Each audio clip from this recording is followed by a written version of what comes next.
Hi, all. Today we are joined by Shantanu Roy. Shantanu actually goes to Purdue with me, and we are both in the sales major at Purdue together as well. So it's nice to see you and talk to you, Shantanu. But he has an impressive track record already. He is highly involved in the startup space. He was the president of the Anvil at Purdue at one point, and he has also built up multiple startups while also being in college. I already know this episode is going to be full of valuable advice.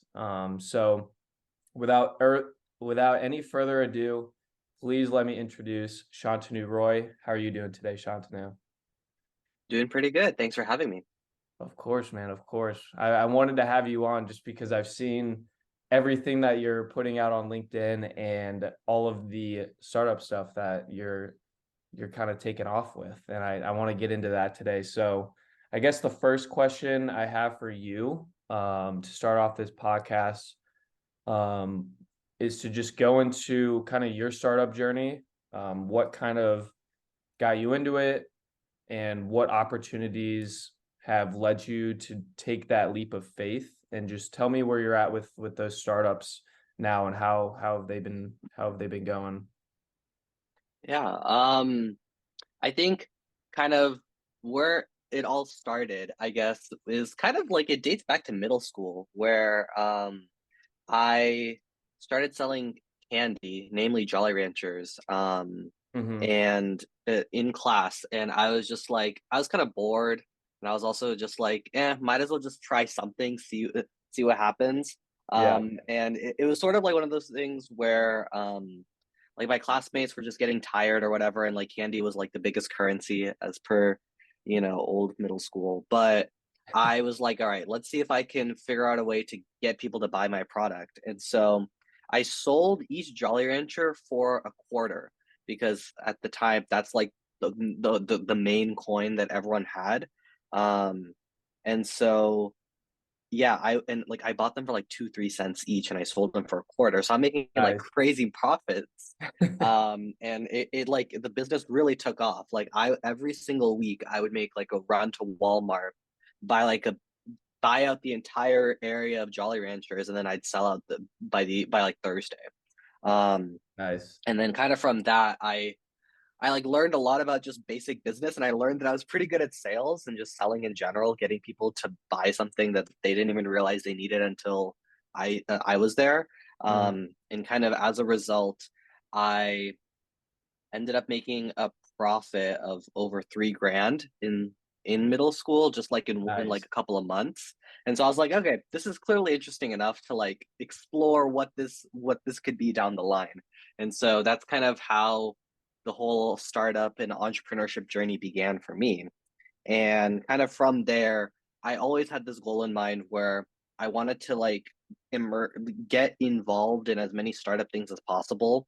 Mhm. So as soon as I came to Purdue, I got involved with the Anvil, and I was like, okay, we're in the middle of COVID. This was fall 2020.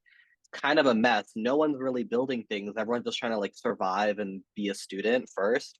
Um, and I was like, okay, we need to like rebuild this like building, this concept of just like how can we get people to just start acting upon ideas.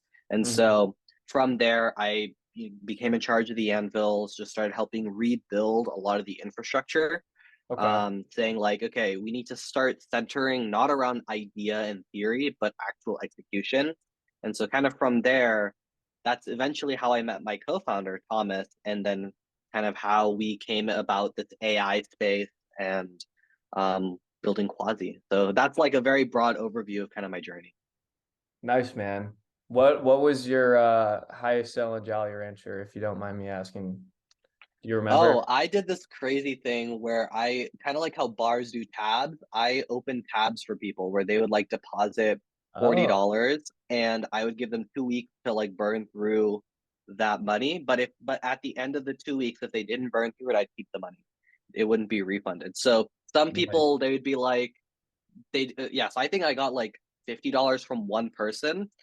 They only spent or they only used up like $3 maybe of their tab in the two Mhm. weeks, and then I got to pocket the rest. Like they never complained or anything. So Nice. that was That's probably a a good way to pretty do it. It's a good way to do Yeah, it. so I tried a lot of things, and also, there's the iconic mile run days. So what I would do is I would create a new product where it's just I put Jolly Ranchers in water, and then I'd sell that, and I'd say, hey, you need to like get electrolytes or get some added boost to your day. Here's some flavored water, and so I try out all these different things and just basically doing what is now called like A/B testing. I just Yep. tried out different products, see what stuck, and then I'd do phases. And a lot of people tried copying me. They tried either selling the Jolly Ranchers at a lower price, or they tried selling other products, but it just never hit the same as what I had. So yeah. That's awesome, man. Yeah. Well, that's great that you kind of realized that you had that entrepreneurial spirit at an earlier age and are kind of like acting upon it then and now, getting into startup space. But I want to, so what, tell me a little bit about what the Anvil is. Is that just like a club at Purdue that is more like entrepreneurial driven? Tell me a little bit about what that is so I can get a better understanding of it. Yeah, I think when I became in charge of the Anvil, like my personal goal was to like even kind of to abstract the Anvil itself. Just one of my personal goals to like at Purdue was to help bring people together that want to just build stuff and make money off of it or like create Yeah. value. Yeah. And I didn't really have a way of finding people. And so me being the person, like, I was just like, okay, if no one else is going to do it, I'm not going to sit around and hope for someone else to do it. I might as well just build it myself. And so Hmm. at the time, I felt that the Anvil was the best place to be to, and this was like what, fall 2020, spring 2021, around that time. Okay. And I was like, this is the place I need to be. I need to help like do it through this startup organization. Um, but then what I realized is that there's a lot of um, implicit restrictions that come with being a school club and a lot of those things where doing startup stuff under a university is not like they're kind of like they rub on each other because they like the Gotcha. university has different policies. Like if we want to make an investment, that's totally not possible, right? And so well, it's one of those things where figuring out how to be an entrepreneur within an academic environment is like an ongoing discussion. And so what I ended up doing was I left the Anvil and I created my own little thing I call like Purdue Founders now. Basically, it's just a community of college students that are building stuff together. And I host a workshop every week on Saturdays throughout the semester, just doing different like talking about different things, aspects of like a startup, helping people build. I bring in some investors or just other people that are building their product. They're just farther along, um, and just like really being able to offer a sort of like group therapy because being like an entrepreneur, there's a lot of risk involved, and you kind of need to have other people that are going through the same things as you to really understand it and empathize. So Totally. really, I've been trying to focus on building a community at Purdue specifically. That's amazing, man. And I'm honestly kind of on that same journey. I'm obviously not starting anything. Like I don't have a startup or anything, but I am trying to build the brand that I have currently. So maybe I'll have to stop by one of those workshops if I'm allowed. But Yeah, for sure. I'd love to come and talk to you and some of the people in there because it sounds like something that I'd be interested in. But I'm curious, how did you, so you said you met your co-founder for Quasi through the Anvil. How did you guys kind of connect and create the idea of Quasi and start like being partners? Yeah. It's kind of a funny story. When I was in charge of the Anvil, I hosted a bunch of like networking events, meaning college parties, and um, Okay. just trying to bring people together. Some of the people like I brought in a few like Purdue alums that like just dropped out and were like going all in on their product and things like that. And through there, my co-founder Thomas, he just happened to show up. I didn't even know him. I was just kind of like trying to meet as many people as possible, Hmm. and he was already working on a different startup idea that was kind of AI based, but like not really. And I was hearing this idea, and he was working with like a different team and different co-founders, and I was like, I really don't like this. This is a really stupid idea. Yeah. And also I just didn't really like the idea. Like I didn't like the idea so much that I was like, I don't really want to hang out with this guy. And so I kind of ghosted him. He was like, "Hey, we should meet up and talk," but I was like, I don't know. But after a while, he like came back to me and he was like, "I have this new idea, like completely different. I want to like run it by you." And it was essentially ChatGPT, but like in October of 2021, and ChatGPT came out in November 2022. So he Hmm. came to me with the idea. He's like, I want to build something called an anything expert, where we use this thing called AI to essentially help you do your classwork, or it's like your own personal AI tutor. And so, he showed me the demo. It was really wonky. It didn't work very well. There are a lot of issues, but I was like, wait, this is actually pretty cool. What Hmm. if we could something with this? And so we started tinkering with a few ideas, and we kind of realized a couple of things really early on before AI really took over, which was that one, AI is like really complicated. Most people are not really going to get it. So you need to make an experience that's really approachable and fun and easy to understand at like a consumer level. And so, Totally. how can you effectively do that? And then two, everyone is going to have a different use for AI, right? And so we essentially wanted to build a place where you could essentially personalize your own journey or whatever you're interested in. We can make something designed like specifically for you.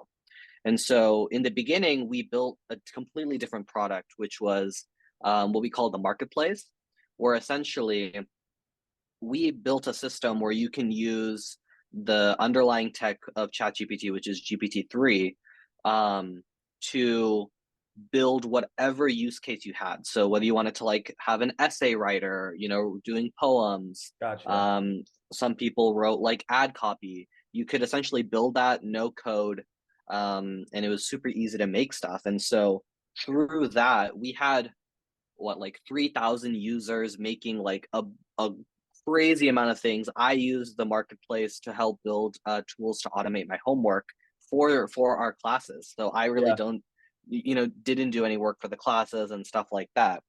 Um, from building that first product, we learned a lot about our users, kind of where the AI space was going to be. Because again, this was still pre-chat GPT. This was like February 2022. And we were like, okay, we're learning about how people are using AI. There's two main areas that people are using this for. One is just like people just want to have fun. They don't really know what this thing is. They're just going to play with it like a toy. They're just going to enjoy it, but they're going to use it like 4 or 5 times and then they're gone. Hmm. Then there's a second group of people that are like business facing. They're like, I need this for productivity. I'm going to use this every single day. I need to use AI to enhance and automate and all of those things. So through that, we learned, okay, since there are these two buckets of people, this is probably how it's going to be for a while. Let's try to build some business stuff because that's going to make more money. So we tried building some business stuff, but then by the time we finally built the product, ChatGPT came out, and we were like, oh, okay, Oh. that's not great. Everyone is going to be building this, and now it's just like, okay, how are you different from ChatGPT? I can just use ChatGPT, and so every single like person we talked to is just like that was the only word they use. It's like I'm not interested because ChatGPT exists. So we are like, okay, clearly the business side, there's too much lack of like uh uniqueness. There's just so much like you if you can just do it on ChatGPT, why would you pay so much more money for a different product, right? Hmm. So then we were like, okay, clearly this bucket is not really working for us. Let's explore this other one where people are having fun and getting entertained. There's something here because that was actually like 80% of our usage, but that didn't make as much money because people were only staying on like 4 or 5 times. So we were thinking, how can we kind of explore this further and still make a very personalized experience, very specialized to you, but have it be fun and make you want to come back again and again. And that's where we came up with the idea for our current product, which is called Fiction, which is essentially like a personalized AI entertainment app. Hmm. So essentially, we designed it to where you can create your own short stories, comic books, art, different things like that based on your interests. So, when you first download the app. You tell us some things that you might like. So I like Star Wars, I might like romance, horror, whatever it may be. You type a few of those things in, and then as soon as you kind of log in, you start getting an infinite feed of things that are just made for you. So like no one else has seen them in the world. Like they're being generated on the fly.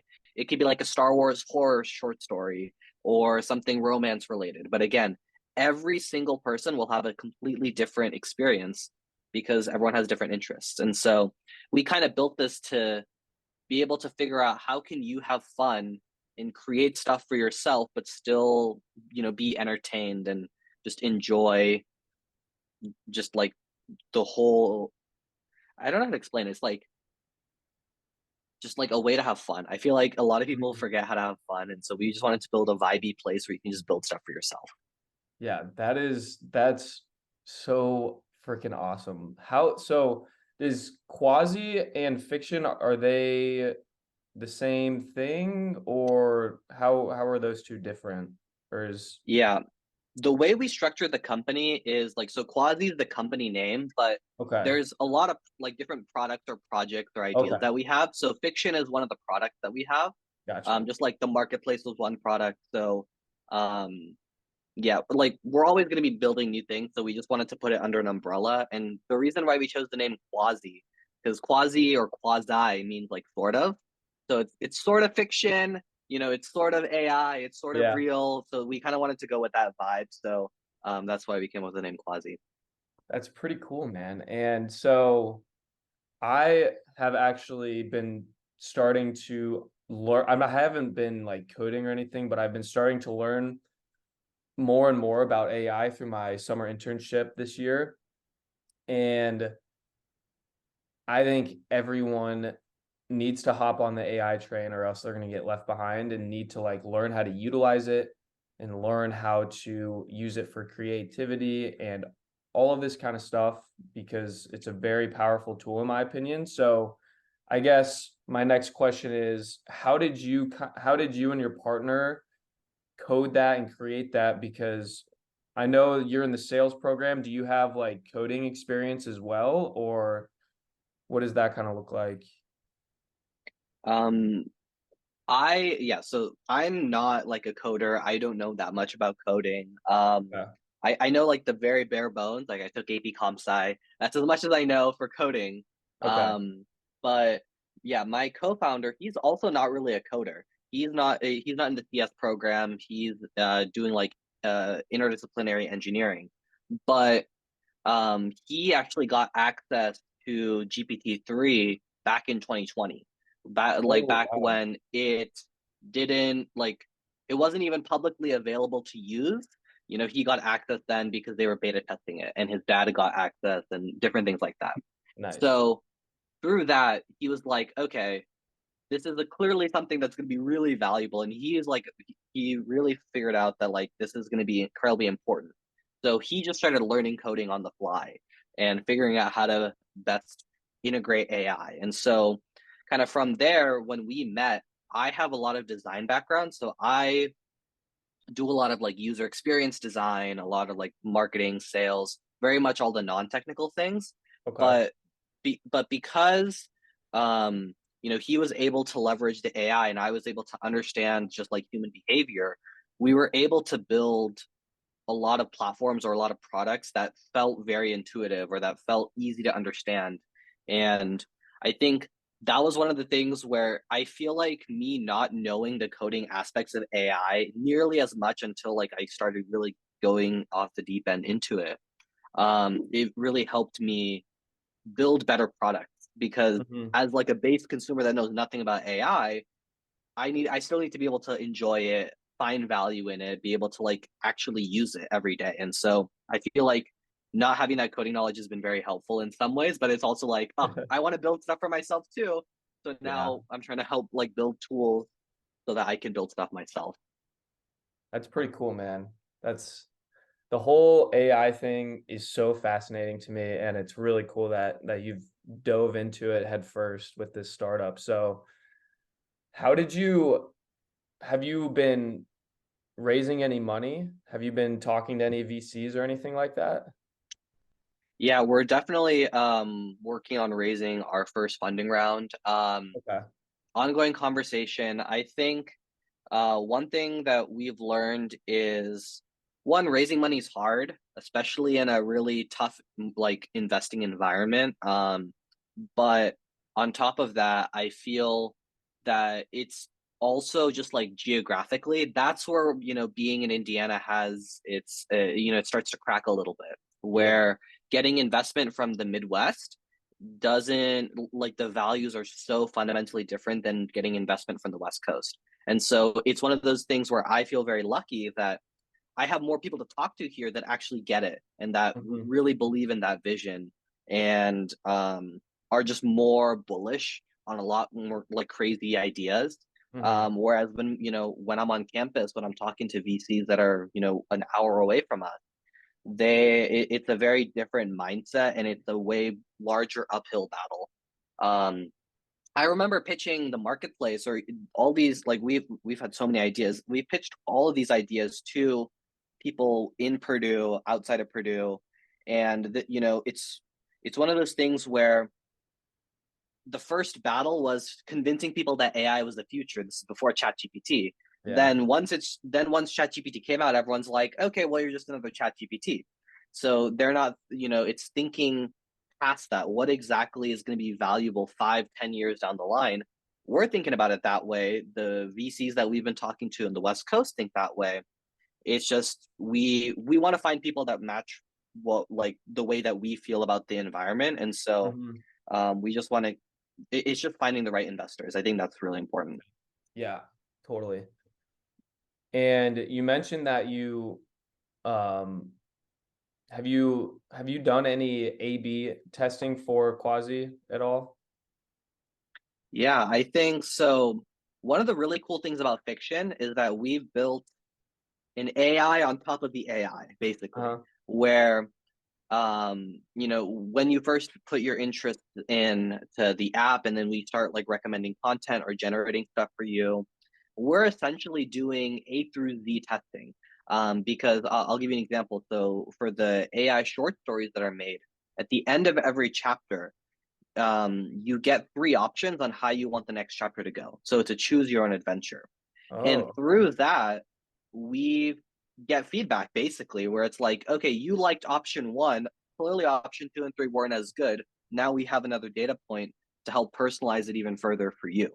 So we sort of do our own A/B testing, but in a really different way where we bake it Yeah. into the experience and we say like, you can have fun with it. Like we're gonna personalize it to you, but you also get to like choose your own adventure and it feels very personal to you. Hmm. Um, so I think that's one thing that like current AI is not really doing well is like the whole feedback element to make stuff better. It feels very like forced on top of you. Like after you get an output or a response, it's like, was this good or not? I'm like, I'm not going to respond to that. It should be built into the experience. And so that's That's kind of, really cool. yeah, like A/B testing is one of the like hardest things to do. And instead of just doing like a in your face, like do like this one or that one, it should just be like a more fun, frictionless experience. Gotcha. Frictionless. Yeah. Nice branding right there.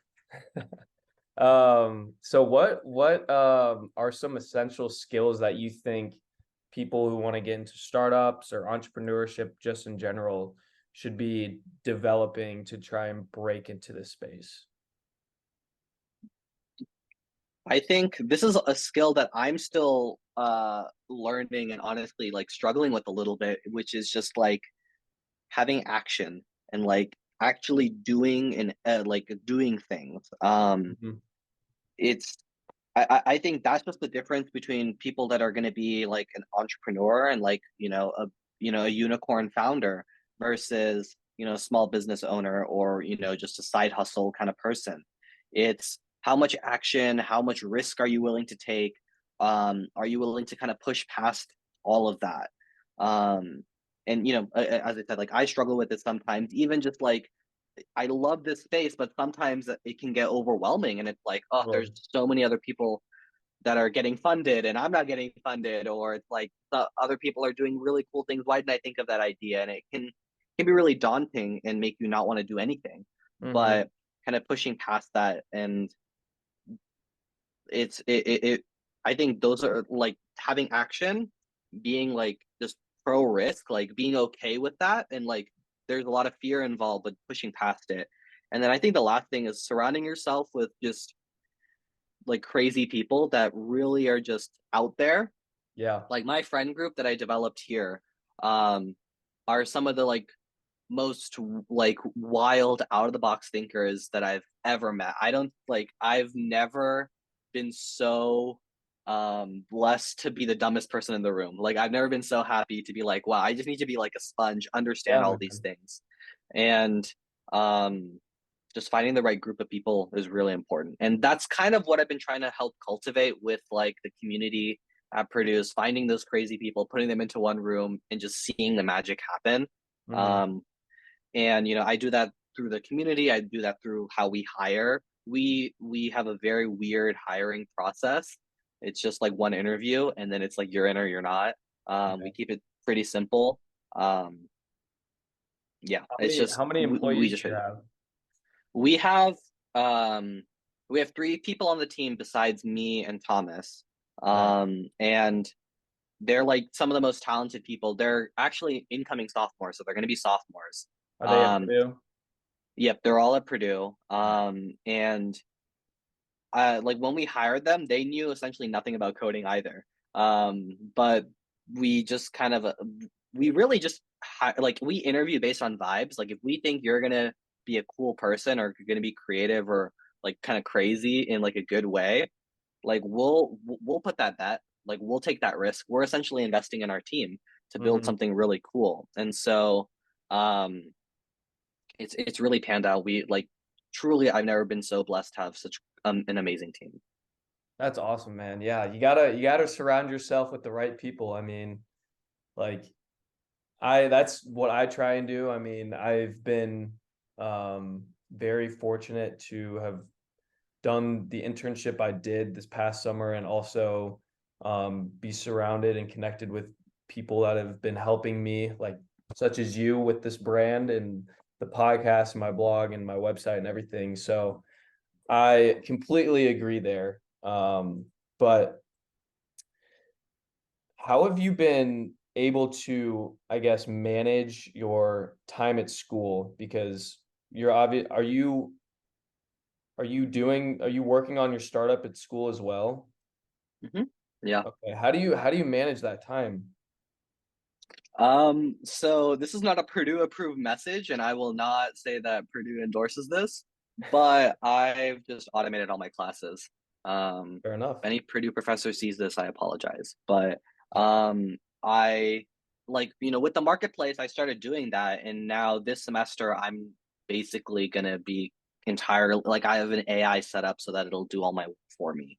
So it's one of those things where the value from going to classes is just I show up and I get to turn off my brain. Like I get to relax because when I'm outside of class, I am in like full grind mode. Like I need to Gotcha. build a product, talk to people, and that like the startup is 90% of my time.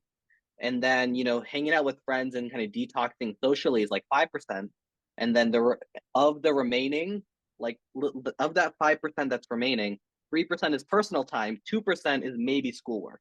And Yeah. so I really just dedicate all of my time, focus all of my energy on the startup itself, and then figure out ways to automate and use classes as my detox, which is kind of the opposite for a lot of people, where they're the most stressed out about their classes and then they leave class to detox.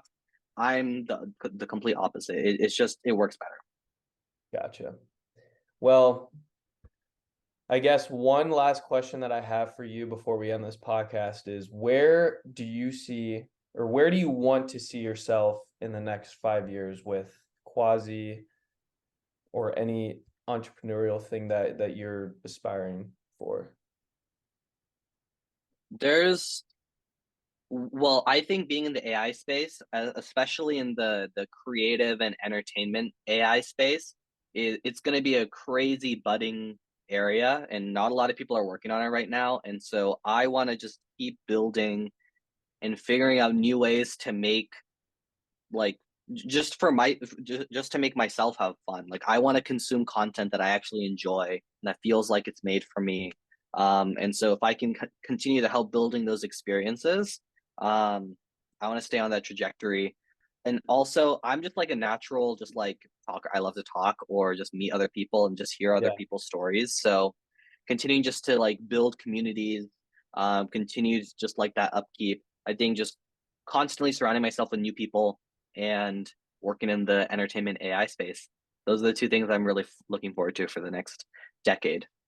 that's awesome, man. Well, I'm glad that you kind of know where you want to go and that you found your space and that you have been absolutely grinding in. That's crazy. And I wish you the best of luck with everything that you do. Obviously, if you need anything or any help from me, I'm here and you can always reach out to me.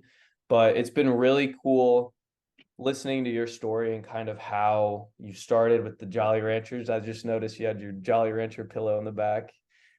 Oh yeah. That's awesome. But it's been really cool to see you I guess or learn from you that you can go from here to here and all you need to do is just take action and put in the work because that is what separates the winners from the losers is how much work you're going to put in, how much discipline do you have, are you consistent? And it was really great talking to you today, Shantanu, and really cool just listening to all your stories and just everything we talked about with Quasi and AI. I thought we had a great discussion, but to the listeners, I hope you all got something out of this episode. So please save and subscribe if you enjoyed it. It's up to you. I hope you all have a great rest of your week. And remember to win the day. Shantanu, thank you again. Ciao. Thank you.